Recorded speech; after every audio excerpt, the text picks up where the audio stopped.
Hi, my name's Amanda. I'm with the Tampa Hillsborough County Public Library. I want to welcome you today for joining us on our latest career development webinar in this series, which is Charting Your Virtual Job Path. This is going to talk about how to safely and efficiently do those online job searches to both, save you time and make sure you're doing it in the safest way possible.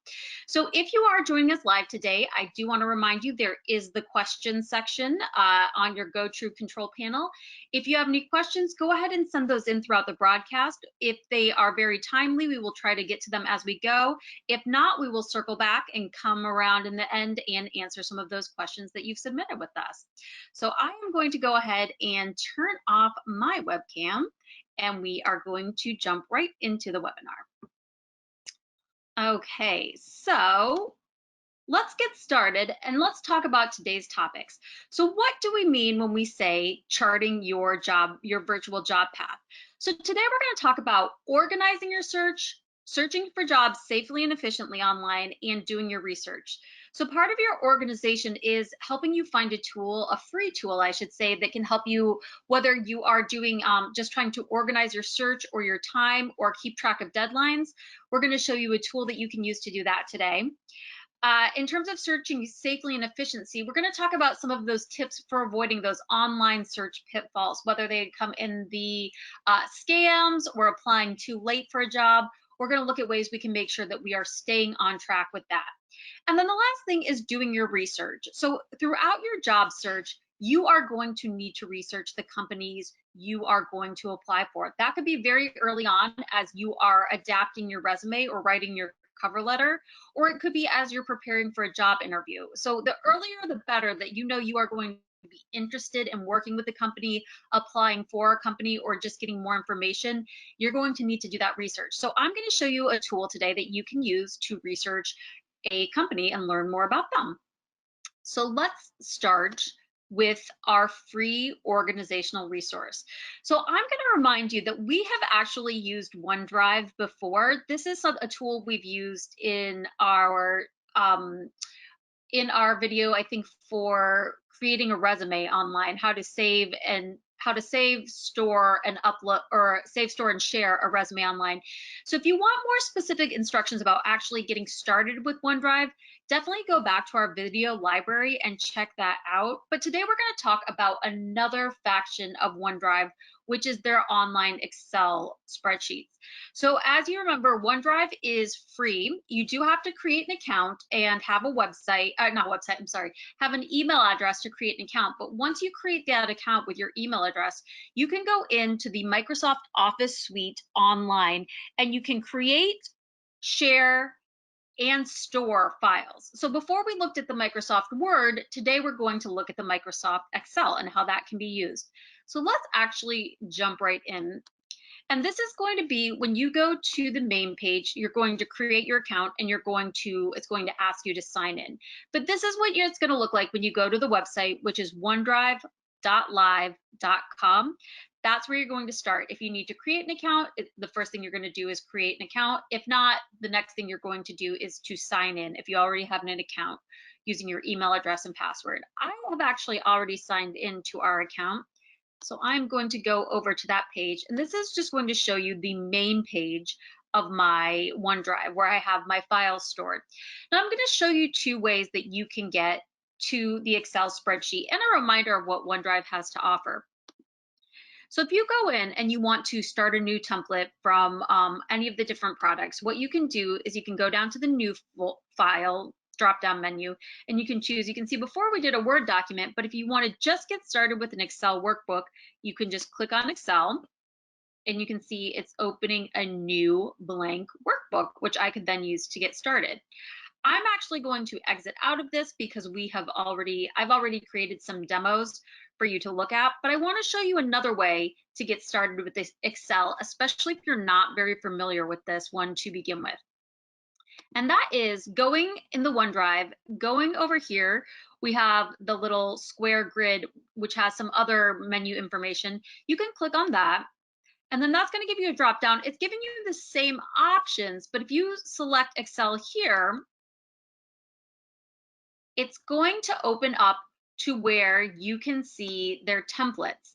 Now, there isn't a template that's just for planning your schedule like we're doing here. For example, one of their templates, their free templates, is an invoice. Another one is how to create a calendar.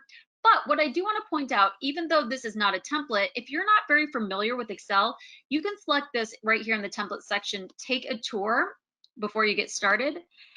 And as you go through, this is just going to give you some basic tips, tricks, and functions to use Excel to your best advantage.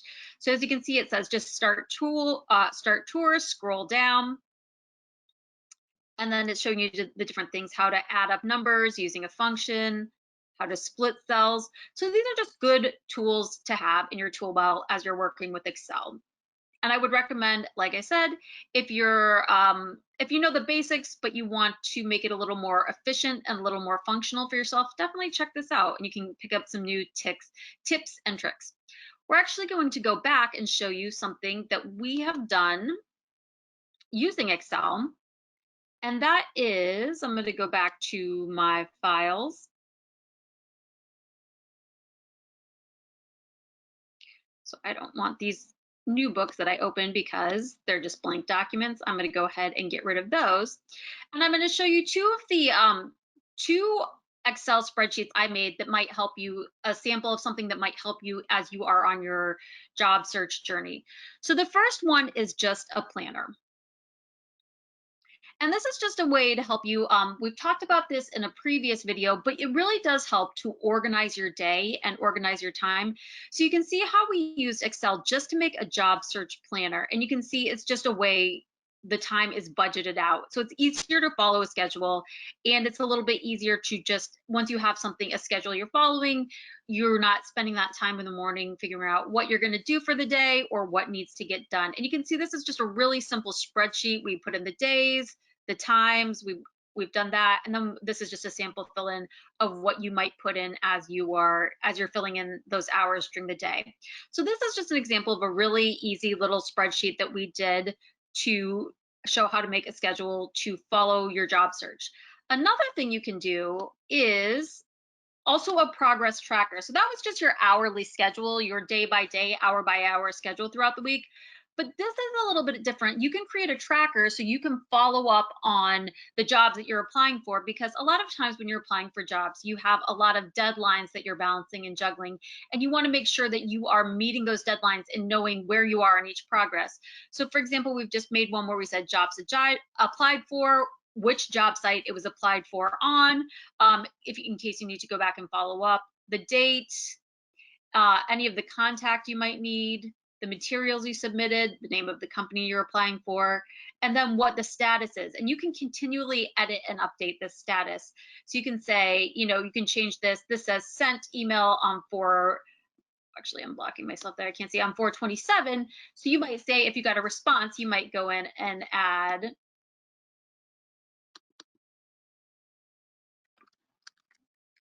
received response on, let's say today is 6/15/20.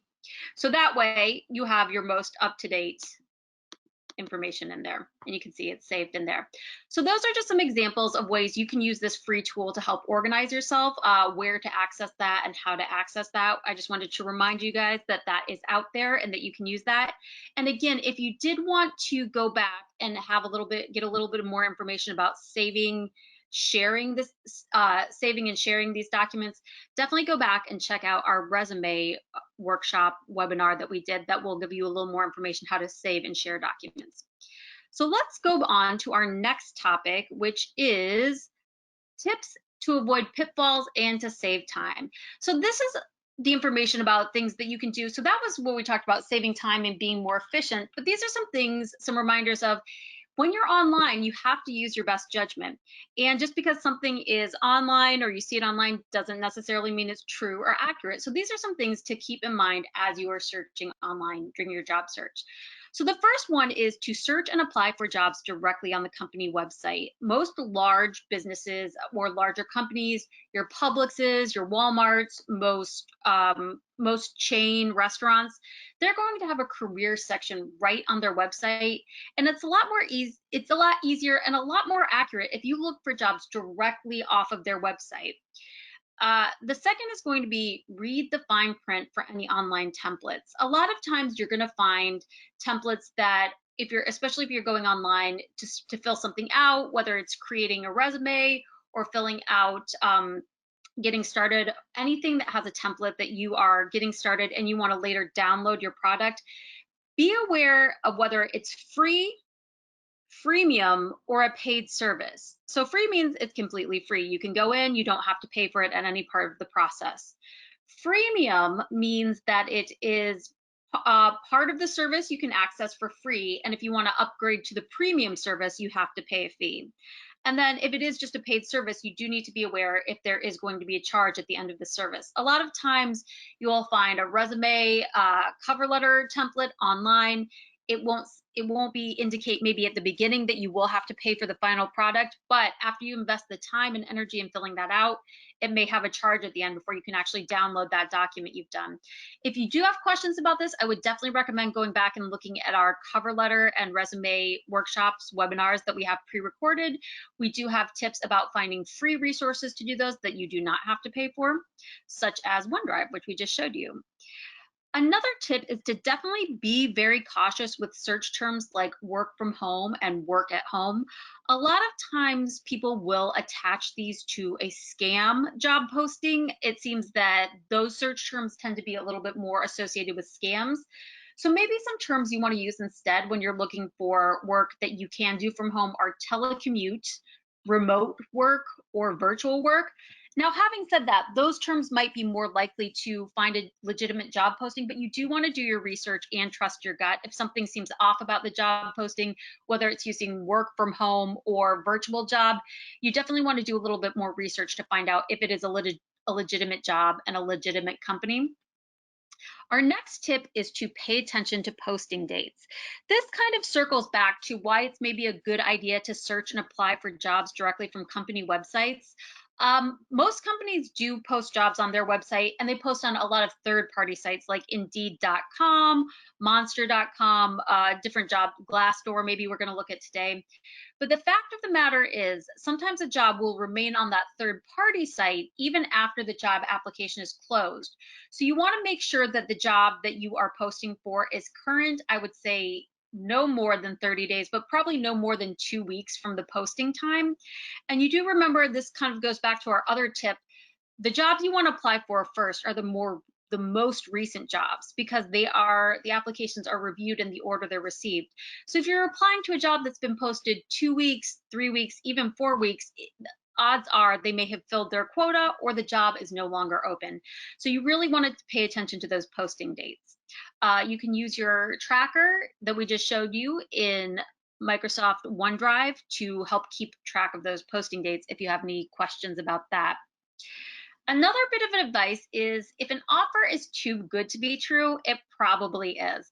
This is in terms of searching for jobs, but this is just life in general advice, isn't it? If something's too good to be true, oftentimes it really probably is too good to be true. And I'm talking about those job posts you see often that are kind of spammed into comment sections on popular websites.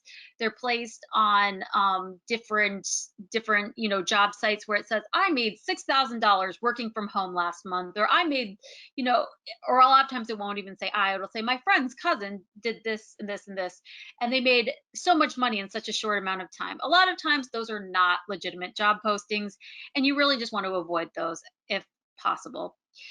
Here are some other things to remember to avoid sharing personal information with the wrong parties. The first fact is, a job posting will never ask you for your bank account information or your social security number. You should never be giving a potential employer this information until you have been hired for the job. So any job posting that asks you to put your bank account information or asks you for specific personal information, especially your social security number, Do not apply for that. That is a scam. You also want to be wary of two types of things in job postings. One, a job posting with bad grammar that looks unprofessional, the grammar's not on, or the email address is non-professional. And I don't just mean an email address where the handle is not professional, where it's something like cool chick 77, but I mean one where it's not using a professional address. Most companies are going to have their own email system or their own domain for emails. So most companies are not going to have a Gmail, a Yahoo, or a Hotmail. They're going to have their own domain handle for emails. That's not all companies, but most will have that. You also want to be wary of unsolicited job offers. A lot of times what happens is people are on job sites, they're on multiple job sites, they're filling out information from a lot of different places. So they're getting a lot of different offers in from email or within the mailing system on the job site. But you want to be wary of ones where you're getting a response from a company that it's unsolicited. You didn't reach out to them. Now, if you post your resume somewhere, that might be how they have found you and they're reaching out to you, but you want to be a little more wary of unsolicited offers just to make sure, especially before you go forward with them, do a little research. Again, make sure it's a legitimate company, make sure they have professional communication and professional email addresses. And then this is the last one we'll talk about before we go into an example, but you definitely want to avoid any postings that make you pay for a training before you can even apply for a job. Now, some jobs are going to have certifications, they're going to have requirements that you need to meet, but a lot of times if they make you pay up front, like sometimes you can see it like in the English as a second language world, before you can even apply to a job, you have to take their 8-week course to apply. Generally, if there's ways that you can get the certificate on your own, that's a little bit more legitimate than paying to apply for the training before you can even apply for the job. So those are some pitfalls you want to avoid and just some things to be aware of as you're online to keep your job search safe and efficient. Now we're going to look at some examples that we just talked about. And the first one is applying for jobs directly online on the company website. Most large companies, like I said, are going to have an employment section or a careers section right on their job site.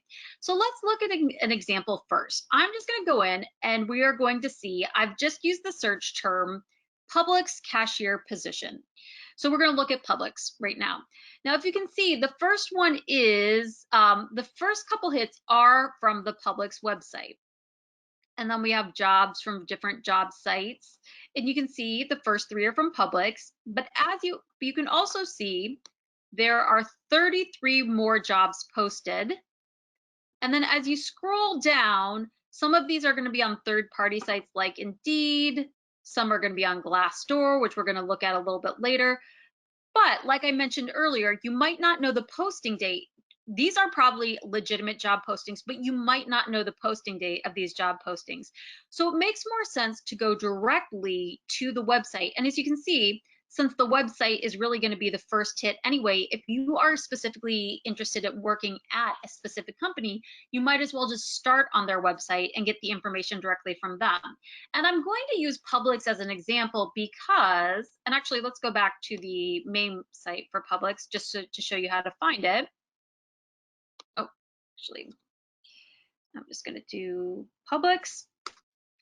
And then, because when you're looking at it, the interface is really designed for a customer of the store. But usually what you'll do, and you can see here is the interface, just the main interface if you were going to use the website. Oftentimes, the careers section or the employment section for a majority of sites, if you scroll all the way down to the bottom of the web page, and you'll see you have different sections here that you can follow. So this one's shop with us. This one's work with us. So this is the whole career section for Publix. And then you can find different things you can do here. So you're gonna start with, you can start about Publix, but you can also just go right into careers. And then this is a little bit unique, but they have a whole career section on their website. So you can search for jobs here. You can look for different jobs, but something that's a benefit here that I think is really great is they have a whole section on how to apply at Publix. They have the different places within the Publix organization that you can work. They have more about the job positions, the benefits, testimonials from their current staff, why you want to work at public. So I think this is a really great, really well developed career area. And you can see we're under careers. And then even within careers, you're going to say, say you want to work at the store, you just click on the store, and then you can look up, they have this menu here, critical openings, job fairs they might be attending, seasonal staffing. So this is a great example of having a website which is really robust with their career section that gives you a lot of information. And if you were just applying online or from a third-party site, you might miss out some of this information that might help you in the application process.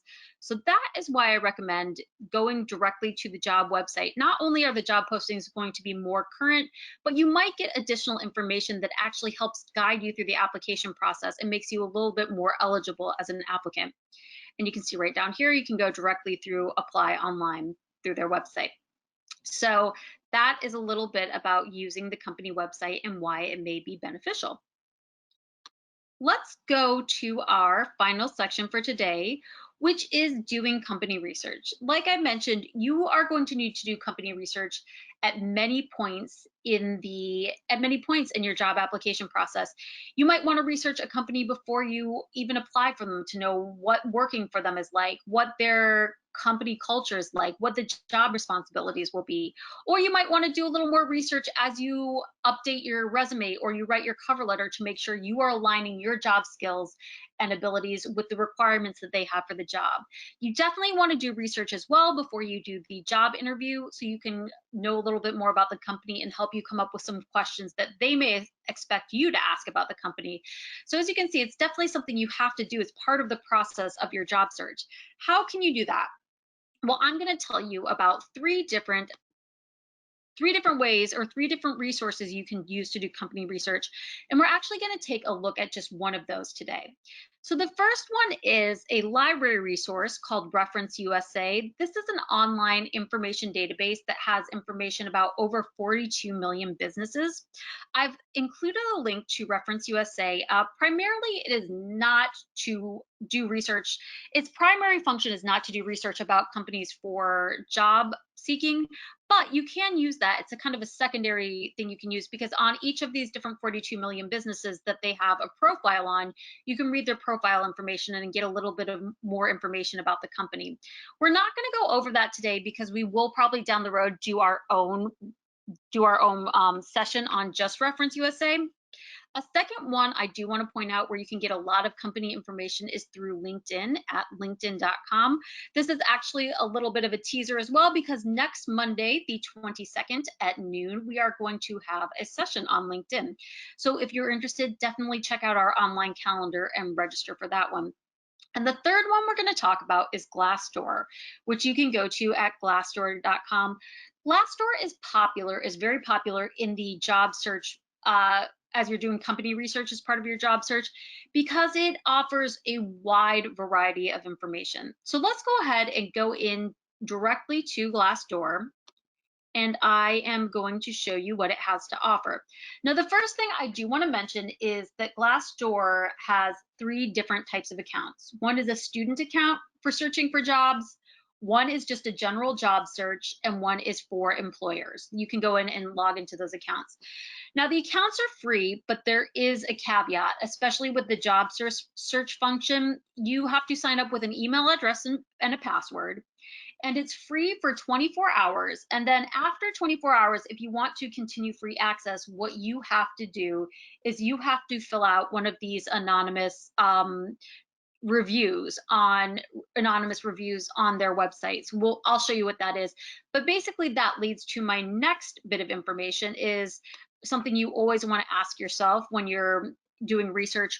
Where is this information coming from? So basically Glassdoor is crowdsourced information. What people do is they come on and they fill out anonymous reviews of their companies, and those can be reviews of what the work culture is like, what it's like to work there, the pros and the cons.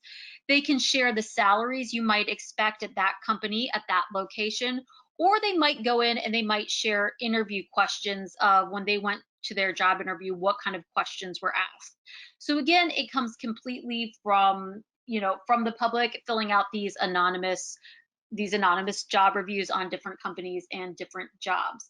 So that is where the information comes from. And like I mentioned, kind of how they generate the process is if you want to continue and have a free account, you do have to fill out one of the anonymous reviews. So everybody who wants to use one has to put one in if you want to use it for more than 24 hours. So you can see I have set up an account. And I just want to go through at the top, and you can see I'm going to show you. So I'm signed in, I have my account ready. You can use this for a regular, we're going to look at this little drop down menu. You can use this for searching for jobs, much like Indeed or monster.com. They do have a section where you can find jobs. We're not going to focus on that today. Today we're going to look at the research for companies. So we're going to look at companies, salaries, and interviews. Now you can search in the top bar, and you can jump to one of these different topics. So let's go to a large company. Let's go to Amazon and just see what it would look like when you hop into each of the different sections. So you can see we're in the jobs section. So they're gonna show us different jobs that are currently being posted by Amazon in the, and I've also set a geography in the Tampa, Florida area. But you can go on, hop over to the company section, and this is going to give you, oh, actually we want to do, not here, we want to do it at the top. I'm sorry about that. We're going to do Amazon, we're going to search it right here in the companies, and we're going to search. And you can get it the other way. I was just showing you, it's just an extra step. So you can see Amazon, they have 44,000 reviews, 64,000 salaries listed, and 24,000 different interviews listed. So let's just take a look in. And then you can see right here, as I mentioned, right here, there's a box that says add a review. So that's if you wanted to leave a review for a company you worked at, that's how you can do it. So let's just go into the reviews to look at the information. And you can see Amazon is a large company with a lot of different types of jobs. So you can filter down and you can say you want to look at a specific type of job, you want to look at a specific area, a specific job status. You can look at those, a specific job function, like I was just saying, or a specific geography. Let's just go ahead and jump down so you can see. Now this is going to give, for each review, it's going to give the rating out of 5 stars for all of these categories: work-life balance, culture and values, career opportunities, compensation and benefits, and senior management. So you can look at that for each one of these reviews. And then below, you're going to be able to read the personal pros and cons that, so some of the things that stick out for this review are that they recommend it, there's a positive outlook, they approve, and then you can read some specific pros and cons. Now, as a user, you can go back and you can rate this review and say whether it was helpful or not helpful. And you can see here's some different ones. So here's the drop down menu for this one. Their average is a 3 out of 5 stars. 5 different ones. So this is going to help you know a little bit more about working at the company from employees who work there. The other topic we talked about was looking at the salaries. This is going to let you know in an area, and there's all sorts of different jobs within the company because Amazon, like I mentioned, is such a large company. You can look at, let's just look at fulfillment associate. You can look at, there's 910 salaries posted, and you can say, you know, where and what type of experience you have, but the average pay, the average additional pay, if there's any cash bonuses. So it's just going to let you know what the salary for this position might be in a certain area.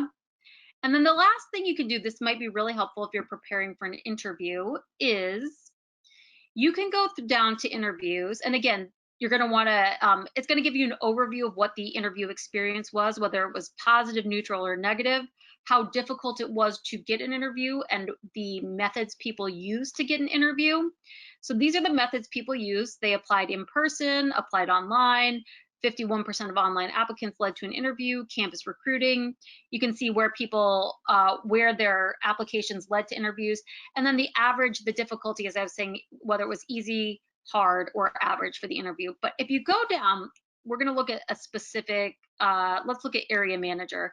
We're going to look at a specific job within there, because you can see under each interview, there's going to be potential interview questions. So interview questions that they got that that person was asked for that position. So for area manager, and you can go and see there's quite a few different questions and crowdsourced answers. So that actually, I don't see that we have any questions about these topics that we covered today. But I am going to, that takes us right to the end of our time. I am going to take us to our final slide. And again, thank you for joining us. And if you do have any questions down the road about anything that we learned today, please visit us at our website, which is hcplc.org/about/contact. You can connect with us through Ask a Librarian virtually via chat 7 days a week. Or you can call us directly at our phone line, which is 813-273-3652. Once again, thank you for joining us today, and we will see you next Monday for our next webinar.